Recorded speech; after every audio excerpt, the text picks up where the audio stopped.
Welcome dear रॉकर्ट्स, कैसे हैं आप सभी। आज हम लेकर आ गए एक अमेरिकन एक्शन हॉरर मूवी जो इसी साल रिलीज हुई है और मूवी का नाम है अकैडियन। हमेशा की तरह वीडियो को लाइक कीजिए, शेयर कीजिए और एंड तक जरूर देखिएगा। मूवी की शुरुआत होती है फ्यूचर में, जब कुछ मिस्टीरियस क्रिएचर्स न जाने कहां से टपक पड़ते हैं और पृथ्वी से इंसानों का नामो निशान मिटाने की कोशिश में लग जाते हैं। यानी पृथ्वी पर एक एपोकलिप्स आ जाता है जिस वजह से बहुत कम लोग सर्वाइव करते हैं। ऐसे में सर्वाइवर्स के बीच कई अफवाहें फैलने लग जाती हैं कि यह एपोकलिप्स किसी कीड़े के इन्फेक्शन से हुआ है या फिर किसी नशीले पौधे की वजह से, या भगवान ने इंसान को उसके पापों की सजा दी है, एटसेट्रा एटसेट्रा। लेकिन असली बात किसी को साफ साफ पता नहीं होती। ऐसे में पॉल नाम के एक आदमी को दिखाते हैं जो अपने टाउन में कुछ जरूरत की चीजें ढूंढ रहा है। अचानक सायरन बजने लग जाता है और हर तरफ चीखें सुनाई देती हैं, बमबारी भी होती है। वो तुरंत बाहर भागता है और हर जगह छुपते छुपते किसी तरह सड़कों से दूर चला जाता है। पूरी सिटी में हर तरफ तहलका मचा हुआ है, धुआं फैल चुका है। पॉल सिटी से दूर एक पुराने मकान में पहुंच जाता है जहां पर उसने अपने 2 छोटे बच्चों को सुरक्षित रखा हुआ है। 15 साल बाद पॉल के दोनों बच्चे बड़े हो चुके हैं। एक का नाम है थॉमस, दूसरे का है जोसेफ। दिन में वो जगह जगह जाकर अपनी जरूरत की चीजें बटोरते रहते हैं। अब जैसे ही शाम ढलती है तो वो घर आ जाते हैं और सारी खिड़कियां और दरवाजे बंद कर लेते हैं। पॉल अपने पेट डॉग रॉको को भी अंदर बुला लेता है। दरअसल अंधेरा होने के बाद यहाँ कोई भी बाहर नहीं निकलता और आज पॉल के बेटे थॉमस को आने में बहुत देरी हो गई है, तो पॉल उसको डांटता भी है। पर थॉमस बताता है कि मैं तो पड़ोसियों की मदद कर रहा था। असल में दोस्तों, इनके पड़ोस में रोज नाम की औरत की फैमिली रहती है जिनका एक फार्म भी है। थॉमस उनके कामों में हाथ बटा दिया करता है। अब डिनर के वक्त पॉल थॉमस को फिर से वार्न करता है कि देखो, अगली बार तुम लेट आए तो देखो अच्छा नहीं होगा, मैं हमेशा के लिए तुम्हें बाहर कर दूंगा दरवाजे से। अब इस बात पर जोसेफ अपने भाई थॉमस को चिढ़ाता है तो उनके बीच बहस हो जाती है। कुछ देर में ये बहस हाथापाई पे उतर आती है। पॉल फिर दोनों को अलग करते हुए कहता है कि इंसान हो, इंसान की तरह बिहेव करो। फिर दोनों भाई चेस खेलने में लग जाते हैं। तभी रोको अजीब तरह से भौंकने लगता है और इनको पता चल जाता है कि कुछ गड़बड़ होने वाली है। पॉल और थॉमस नीचे जाते हैं तो कोई दरवाजा पीट रहा होता है। दरअसल वो कुछ मिस्टीरियस क्रिएचर्स अंदर आने की कोशिश कर रहे हैं। दोनों मिलकर दरवाजे को पकड़ कर रख देते हैं, पर वो क्रिएचर्स पीटना नहीं छोड़ते। लेकिन कुछ देर के बाद वो हार मानकर चले जाते हैं। अब थॉमस जोसेफ पर गुस्सा करता है कि तुम हमारी मदद करने क्यों नहीं आए। जोसेफ कहता है कि अरे मैं उन क्रिएचर्स को समझने की कोशिश कर रहा था। असल में पहले उन्होंने 10 सेकंड्स के लिए दरवाजा पीटा, अगले बार 20 सेकंड्स, लेकिन आखिरी बार उन्होंने सिर्फ 1 सेकंड ही पीटा। वो बताता है कि पहली बार दरवाजा पीटकर वो टेस्ट करते हैं कि इसे तोड़ा जा सकता है या फिर नहीं। अगली बार वो असल में तोड़ने की कोशिश करते हैं और जब वो तोड़ नहीं पाते तो मायूस होकर आखिरी बार 1 सेकंड ही कोशिश करते हैं और फिर चिढ़कर चले जाते हैं। अब अगले दिन वो देखते हैं कि दरवाजे पर क्रिएचर्स के पंजों के निशान हैं और दरवाजा पूरी तरह डैमेज हो गया है। टूटी हुई जगहों को कवर करने के लिए वो कुछ लकड़ियां ढूंढ कर लेकर आ जाते हैं। थॉमस लकड़ी काटने लग जाता है। तभी पॉल देखता है कि जोसेफ कुछ और ही बनाने की कोशिश कर रहा है, लेकिन जोसेफ पॉल को कुछ नहीं बताता। पर जब पॉल उस पर जोर डालता है तब जाकर जोसेफ बताता है कि वो एक गाड़ी बनाने की कोशिश कर रहा है, क्योंकि वो एक ही जगह पर इस तरह डर डर कर नहीं रहना चाहता। अपने बेटे की कोशिश को देखकर पॉल इंप्रेस हो जाता है और उस कार में कुछ चेंजेस करता है जिसकी वजह से कार चलने लग जाती है। अब पॉल अपने दोनों बेटों को कार ड्राइविंग सिखाता है। तीनों घूम फिर कर घर आते हैं तो पॉल कहता है खिड़कियां भी कमजोर हो गई हैं, इनको भी ठीक करना होगा। इसके लिए कुछ चीजों की जरूरत पड़ने वाली है जो नदी के पास खड़ी वो पुरानी शिप में मिल सकता है। लेकिन थॉमस अब वहां पर नहीं जाना चाहता क्योंकि वो रोज के फार्म में जाकर काम करना चाहता है। पॉल कहता है कि देखो थॉमस, लकड़ियां ज्यादा जरूरी है और मैं जोसेफ को अकेला नहीं भेज सकता, उसके साथ तुम्हारा भी जाना होगा। रास्ते में थॉमस जोसेफ से बहुत बहस करता है तो जोसेफ कहता है कि मुझे तुम्हारी प्रोटेक्शन की कोई जरूरत नहीं है, तुम जाओ यहाँ से। एंड थॉमस को और चाहिए क्या था, वो फार्म के पास ही उतर जाता है और जोसेफ अकेला ही नदी के पास चला जाता है। यहाँ पॉल दरवाजे को ठीक करके झरने के पास बैठकर मस्त स्मोक कर रहा होता है। तभी पत्थरों के बीच वो एक काला गड्ढा देखता है। दूसरी ओर जोसेफ नदी के पास जाता है और खुद को कार से बांधकर एक पुरानी शिप के अंदर उतरता है जहाँ पर शायद उसे कुछ जरूरी चीजें मिल जाएं। और अंदर एक लॉकर में उसको एक अश्लील पोस्टर मिलता है जिसको देखकर जोसेफ चौंक जाता है। अचानक कचरे के ढेर से हजारों कीड़े निकल आते हैं। किसी तरह उनसे बचकर वो बाहर निकल आता है। वहाँ थॉमस को दिखाते हैं तो वो रोज के फार्म पर काम करता है, लेकिन असल में उसका मकसद है रोज की बेटी चार्लेट से मिलना। थॉमस और चार्लेट को एक दूसरे पे अच्छा वाला क्रश है। दोनों फार्म में टहलने निकल जाते हैं। चार्लेट बताती है कि बचपन में मेरे पेरेंट्स मुझे बहुत दूर जाने से मना करते थे,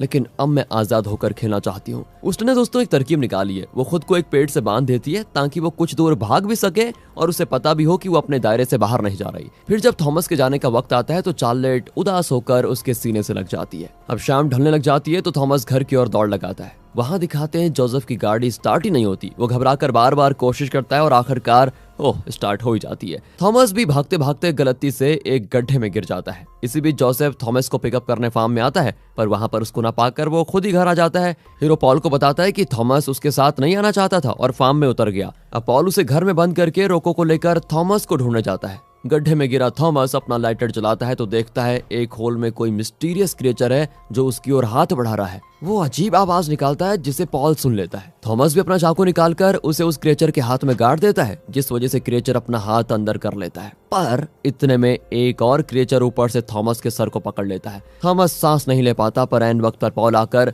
उस क्रिएचर को खींचकर मार डालता है। फिर पॉल और रोको एक टनल का पता लगाते हैं जिससे वो गड्ढे के अंदर पहुंच सके। पर इस वक्त अगर यहाँ से ये बच भी निकले तो जंगल के बीच से भागकर घर पहुंचना सेफ नहीं है। वो सुबह तक यहीं रुकने का फैसला करते हैं और गड्ढे के एंट्रेंस को ब्लॉक कर लेते हैं। उन्हें साथ ही साथ क्रिएचर्स की आवाजें भी सुनाई देती हैं जो होल से निकलकर गड्ढे की ओर आ रहे होते हैं। अब ये लोग अपने फ्लैट्स जलाकर रख देते हैं। तभी जमीन हिलने लग जाती है क्योंकि ये क्रिएचर्स अंडरग्राउंड में रहते हैं। वो क्रिएचर्स गड्ढे के एग्जिट को मिट्टी से बंद करके इन्हें अंदर ही ट्रैप करने की कोशिश कर रहे होते हैं। इसी बीच रोको भौंकना ही बंद नहीं करता और अब जमीन में एक होल बन रहा होता है जिसके जरिए क्रिएचर्स आने वाले हैं। पॉल थॉमस और रोको को पीछे जाने के लिए कहता है और उस होल में अपना एक फ्लेयर फेंक देता है, लेकिन वो क्रिएचर्स पॉल को पकड़ने की कोशिश करते हैं, लेकिन पॉल एक एक्सप्लोजन करवा देता है जिसमें उसे खुद भी काफी चोट लगती है। यहाँ घर पर जोसेफ को क्रिएचर्स की आवाजें सुनाई देती है। वो एक प्लान बनाता है। कुछ देर के बाद वो एक चेयर पर बैठा सो रहा होता है और चेयर पर एक रस्सी बंधी होती है। तभी एक क्रिएचर दरवाजे की लकड़ी हटाकर अपना हाथ अंदर करता है और अपने लंबे नाखूनों से चेक करता है कि असल में वो सो रहा है या फिर नहीं।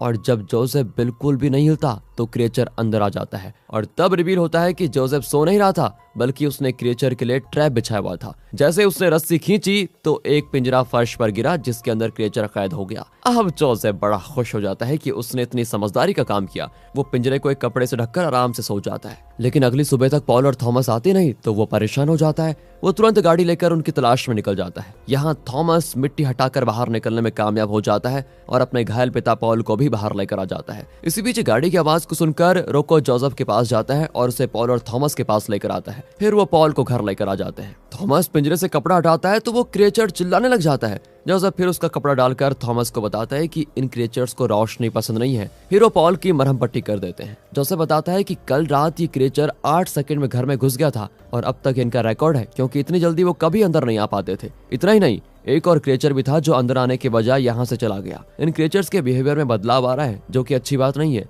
थॉमस बताता है कि शायद ये क्रिएचर इंटेलिजेंट बन गए हैं क्योंकि कल रात हमने कुछ क्रिएचर्स को एक गड्ढे में मार डाला था और शायद ये क्रिएचर उसका बदला लेने आया होगा। इस पर जोसेफ कहता है कि देखो, मुझे नहीं लगता तुमने और पापा ने मिलकर उन क्रिएचर्स को मारा होगा। असली काम तो पापा ने किया होगा, तुम तो बस यूं ही खड़े रहे होंगे, मुझे पता है। थॉमस भी चिढ़कर पिंजरे में बंद क्रिएचर को मारना चाहता है। जोसेफ उसको रोकता है क्योंकि वो क्रिएचर को स्टडी करना चाहता है और इनकी लड़ाई में वो पिंजरा खुल जाता है और क्रिएचर बाहर आकर बेड के नीचे छिप जाता है। फिर जब रोको उस पर भौंकता है तो वो उस पर अटैक करने लग जाता है, लेकिन जोसेफ उसे कस के पकड़ लेता है और थॉमस उस क्रिएचर को काट डालता है। पर अब भी जोसेफ उसके बारे में और जानना चाहता है। वो उसके शरीर को अपने शेड में लेकर जाता है और वहां काटने लगता है, लेकिन उसे कुछ समझ में नहीं आता। थॉमस पॉल को चार्लेट के घर लेकर जाना चाहता है क्योंकि उसके पास मेडिसिन है। पहले तो जोसेफ नहीं मानता क्योंकि उसे नहीं लगता कि वो इनकी मदद करेंगे, पर थॉमस जिद करता है कि अरे वो करेंगे मदद। तब वो मान जाता है और दोनों मिलकर पॉल को रोज के फार्म लेकर जाते हैं। पर जैसा जोसेफ ने कहा था, चार्लेट की माँ यानी रोज कहती है हमारे पास तो बहुत कम मेडिसिन है और पॉल इतना घायल है कि हम उसका इलाज यहाँ पर करवा ही नहीं पाएंगे। चार्लेट कैसे भी करके अपने पेरेंट्स को कन्विंस करने की कोशिश करती है कि प्लीज मान जाइए ना, लेकिन वो फिर भी नहीं मानते। हाँ, पर वो ये जरूर कहते हैं कि थॉमस को अपने साथ हम जरूर रख सकते हैं। बाकी वो जोसेफ को कहते हैं कि तुम अपने पिता को घर लेकर जाओ, वहाँ जो कुछ भी है अब सिर्फ तुम दोनों का है। ये सुनकर जोसेफ चिढ़कर चला जाता है। थॉमस उसके पीछे जाता है तो जोसेफ उसे दोष देता है कि तुम्हारी वजह से पापा की मौत होने जा रही है और तुम इतने सेल्फिश हो गए हो कि लोगों के साथ रहना चाहते हो, हमारे साथ नहीं। इस पर थॉमस गुस्से में जोसेफ का गला दबाने लग जाता है और जब उसे होश आता है कि वो क्या पागलपन कर रहा है तो वो तुरंत अपना हाथ हटा देता है। अब जोसेफ अपने बेहोश पिता को लेकर अपनी कार में निकल जाता है। थॉमस रोज फैमिली के साथ यहाँ आराम से रहने लग जाता है। उसे यहाँ बहुत बढ़िया खाना मिलता है ना, इसीलिए चार्लेट उसे अपनी चीजें दिखाती है जो थॉमस ने कभी देखी नहीं थी। फिर इनके बीच रोमांस भी होता है, लेकिन बीच में चार्लेट के पिता आ जाते हैं। वहाँ जोसेफ देखता है कि हर तरफ मिट्टी के ढेर पड़े हुए हैं, मतलब क्रिएचर्स मिट्टी को खोदकर अंडरग्राउंड में रेंग रहे हैं। घर के पास भी मिट्टी को देखकर जोसेफ डर जाता है कि जरूर क्रिएचर्स घर के नीचे हैं।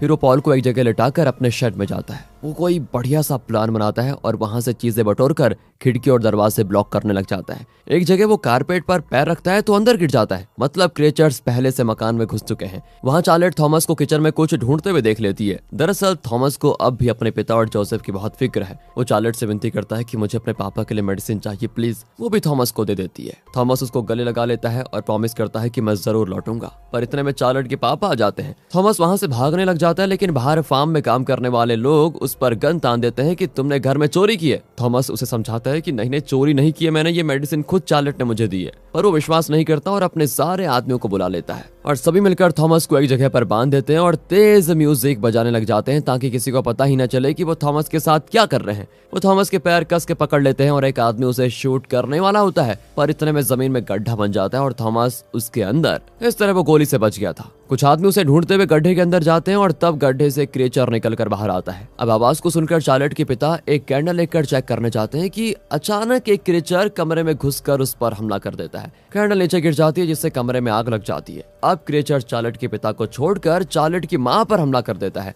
लेकिन पिता क्रिएचर को पकड़कर खींच लेते हैं और चार्लेट की मां चार्लेट को ढूंढने के लिए भागती है। पर इतने में क्रिएचर उस पर हमला कर देता है। वो एक जहरीला पदार्थ उस पर उल्टी कर देता है। जब ये डरावनी आवाजें बंद हो जाती हैं, तब चार्लेट अपने कमरे से बाहर निकलती है। वहां क्रिएचर्स के हाथों अपने पेरेंट्स की घिनौनी मौत को देखकर वो चीखने लगती है। दूसरी ओर फार्म के आदमियों पर क्रिएचर्स हमला कर देते हैं। वो क्रिएचर्स का सामना करते हैं, लेकिन एक एक करके खुद मारे जाते हैं। कुछ लोग बचकर भागते हैं, लेकिन जमीन के अंदर से और भी ज्यादा क्रिएचर्स निकलकर उनका काम ही खत्म कर देते हैं। उस जगह पे आग लग जाती है, जिसके दौरान थॉमस खुद को आजाद करने में सफल हो जाता है। पर प्रॉब्लम यह होती है कि एक क्रिएचर उसको देख लेता है। अब इससे पहले वो थॉमस पर हमला करता, चार्लेट उसे शूट कर देती है, लेकिन अब चार्लेट का घर जल चुका था और उसके पेरेंट्स भी नहीं बचे, जिस वजह से वो थॉमस के घर के लिए निकल जाते हैं। वहां जोसेफ को दिखाते हैं तो उस गड्ढे में फर्नीचर दबा देता है वो। फिर अपने पिता के माथे को चूमकर वो इनसे लड़ने की तैयारी करता है। इतने में थॉमस और चार्लेट वहां पर पहुंच जाते हैं। जोसेफ भी उन्हें अंदर ले लेता है क्योंकि उसे भी इनकी मदद की जरूरत पड़ेगी। वो पॉल को मेडिसिन देते हैं तो वो कहता है कुछ भी हो जाए इन क्रिएचर से लड़ना बंद मत करना बेटा। अब जोसेफ इन्हें अपना प्लान समझाता है। वो शेड से सारे फ्यूल कैन से इकट्ठा कर देते हैं। इसी बीच रोको भौंककर इन्हें अलर्ट करता है कि खतरा पास आ रहा है। फिर वो एक पुराना फ्रीजर घर के अंदर लेकर आ जाते हैं। थॉमस और चार्लेट हर खिड़की पर लकड़ी लगाकर कील ठोक देते हैं ताकि वो मजबूत रहे। जोसेफ फर्नीचर के ढेर पर पेट्रोल डाल देता है। उस पर वो कुछ एक्सप्लोजिव्स लगा देता है जो शेड में उसको मिले थे,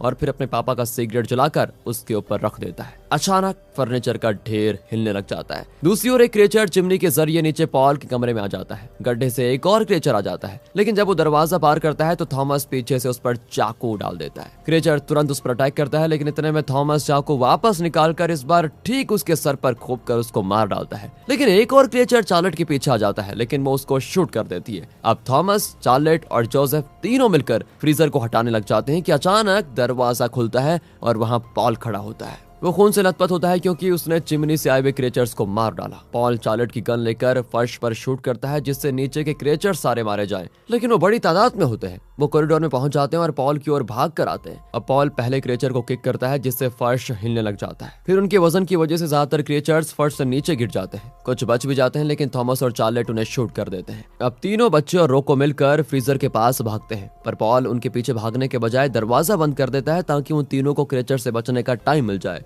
तीनों फ्रीजर के अंदर छुप जाते हैं। यहाँ पॉल को वो दिन याद आता है जब उसके दोनों बेटे छोटे थे और उसने उन दोनों को सीने से लगाकर कहा था, मैं तुम्हें सुरक्षित रखूंगा हमेशा। इतने में क्रिएचर्स का एक और झुंड वहां पर आ जाता है। इसी बीच फर्नीचर का ढेर एक्सप्लोड होता है जिस वजह से पूरा घर जलने लग जाता है। अब फ्रीजर लुढ़कने लगता है और बहुत देर बाद जब वो रुकता है तो तीनों बाहर निकलकर पॉल को ढूंढने लग जाते हैं। और अचानक एक क्रिएचर इनकी ओर झपटता है। वो जल्दी से कार के पास पहुंचते हैं और उस क्रिएचर से बचकर कैसे भी करके निकल जाते हैं। वैसे उस क्रिएचर पर आग लगी होती है और वो इनको चेस करने लग जाता है। चार्लेट उसे शूट करती है, लेकिन उसे कुछ नहीं होता। इसीलिए जब वो पास आता है तो चार्लेट उसे अपनी गन से मारकर गिरा देती है। कुछ मील कार में जाकर वो एक जगह रुक जाते हैं जहां वो तारे देखते हैं। उन्होंने पहले कभी तारे नहीं देखे थे क्योंकि शाम होते ही वो क्रिएचर्स के डर से अपने घरों में कैद हो जाते थे। अगली सुबह वो घर लौटते हैं तो फैसला करते हैं अब वो इस घर को फिर से नहीं बनाएंगे। वो कुछ जरूरी चीजें ले लेते हैं और फिर अपने पेरेंट्स को दफनाते हैं। उन्हें अलविदा कहकर वो एक अलग जगह पर निकलने के लिए तैयार हो जाते हैं और इसी के साथ ये मूवी यहाँ पर खत्म होती है। बाकी अगर आपको वीडियो अच्छी लगी हो, एक्सप्लेनेशन अच्छा लगा हो तो लाइक कीजिए, चैनल को सब्सक्राइब। मिलते हैं अगली वीडियो में, ध्यान रखिएगा अपना and finally thanks for watching.